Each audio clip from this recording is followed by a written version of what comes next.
Donc, je vais vous démontrer l'installation qu'on va faire lorsqu'on fait du sauvetage à angle élevé et qu'on utilise un panier de sauvetage et qu'on veut ajouter un sauveteur là, dans le scénario. Donc, l'installation qu'on fait, c'est qu'on part de notre point de déviation élevé. On arrive avec nos cordes de manœuvre et d'assurage. On va faire sur chacune des deux cordes un nœud papillon qui vont être insérés dans les deux mousquetons chacun pour se créer une redondance au niveau de la plaque d'ancrage. Ensuite de ça, par la plaque d'ancrage, on va avoir la section qui va se diriger vers la tête de sangle en Y qui doit toujours être un petit peu plus courte pour permettre d'avoir un meilleur confort pour la victime, donc de surélever la tête. Donc, c'est pour ça que la partie de la tête est toujours un petit peu plus surélevée que la partie des pieds. Ensuite de ça, on repart de notre plaque d'ancrage. On a un Aztec Kit qui est installé sur une sangle en Y qui est directement installée sur notre panier de sauvetage dans les anneaux prévus à cet effet.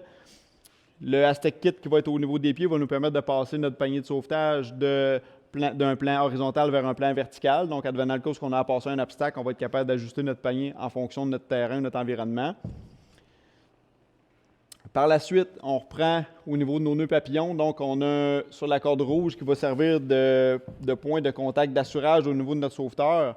On se prend environ une dizaine de pieds de lousse à partir de notre nœud papillon. On va faire un nœud de blocage au bout, bien important, pour y mettre notre dispositif de sécurité. Donc, on va mettre le ASAP Absorber pour le sauveteur qui va être attaché au niveau de la poitrine. Et puis, pour la manœuvre du sauveteur, on va utiliser un Aztec Kit encore pour être capable de s'ajuster en hauteur par rapport à notre panier de sauvetage. Donc, si on a à être en dessous ou à être au-dessus de notre victime, donc le Aztec Kit va nous servir à nous ajuster par rapport à notre victime et par rapport à notre panier. Le Aztec Kit va être installé directement au niveau de la taille du sauveteur. Ensuite de ça, je prends ma section de corde verte qui est ici, va servir de deuxième point de contact pour la victime dans la section de corde qui part de mon nœud papillon sur la corde verte. Environ une corde qui va être à peu près de 6 pieds de long, terminée avec un nœud en 8 double, va être installée directement dans le harnais pelvien de la victime, qui sert de deuxième point de contact pour notre victime, donc directement sur le harnais pelvien. Donc, ça fait le tour pour ce qui est de l'installation. Donc, je récapitule. Nœud papillon, mousqueton, plaque d'ancrage. On se dirige vers la tête sur notre panier.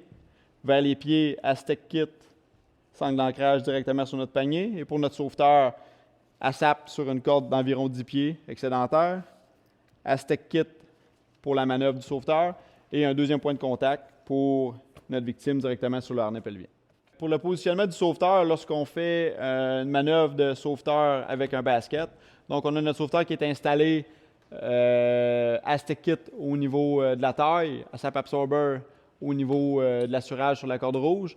Présentement, notre position de sauveteur, le sauveteur va être installé comme ça, surtout quand on va être vraiment dans le vide. Donc, ça permet au sauveteur d'avoir un bon contrôle sur le basket. Le basket est juste assujetti, juste à côté au niveau des cuisses. Ça fait en sorte qu'on a un bon visuel sur notre victime. Ça fait en sorte qu'on est capable de basculer le panier advenant le cas où la victime pourrait vomir. Donc, on est capable de basculer le panier pour avoir une meilleure gestion de la victime.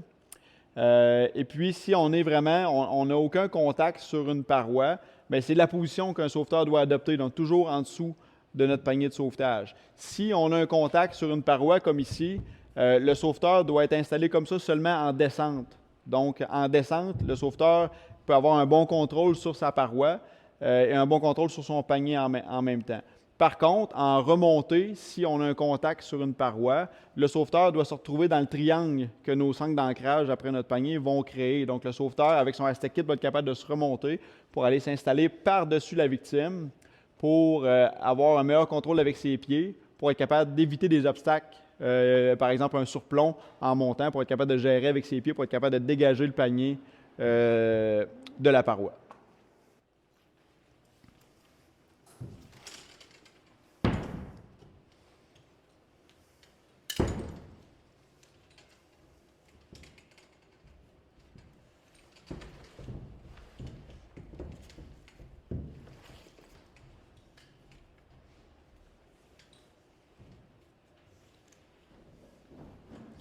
Donc, le sauveteur étant installé par-dessus la victime est capable encore une fois d'avoir un contact visuel avec la victime pour voir son état de conscience.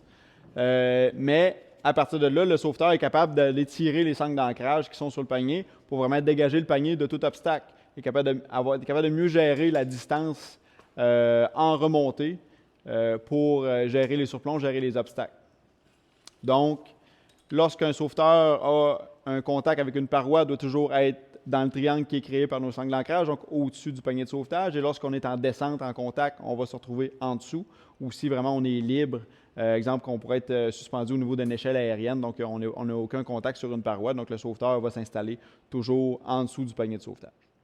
Donc l'inverse peut se faire. Donc quand notre sauveteur est en position surélevée par rapport à notre victime, le sauveteur avec le Aztec Kit peut aussi bien revenir en dessous du panier de sauvetage pour avoir, lorsqu'on veut repasser de la montée à la descente. Donc notre sauveteur est capable de passer avec son Aztec Kit, passer du dessus du basket, aller en dessous pour avoir un meilleur contrôle au niveau de la victime.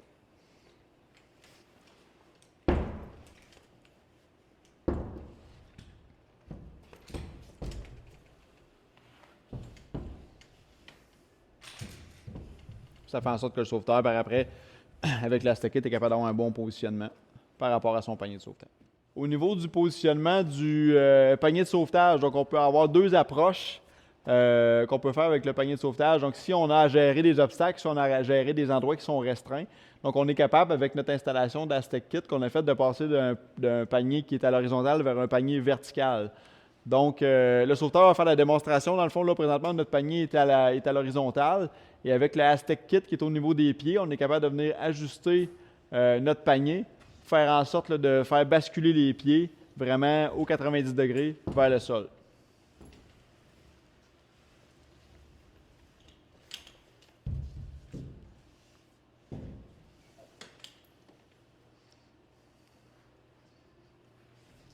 Ça fait en sorte que notre sauveteur a encore le plein contrôle du panier de sauvetage. Il y a toujours un visuel avec sa victime. Donc, le sauveteur, avec son Aztec Kit propre à lui, qui est attaché pour sa manœuvre, est capable de venir s'ajuster en hauteur et d'avoir encore un visuel sur la victime. On est capable de faire l'inverse. On est capable de repasser d'un plan vertical vers un plan horizontal avec notre panier. Donc, qu'est-ce qu'on fait dans un premier temps? C'est qu'on va, on va recrinquer, on va reprendre le mou dans notre palan qui est installé au niveau des pieds du panier de sauvetage pour le remettre là, dans un plan qui est presque à l'horizontale. Par la suite, le sauveteur va être capable de se réajuster avec son Aztec Kit par rapport à sa victime là, pour avoir un meilleur visuel.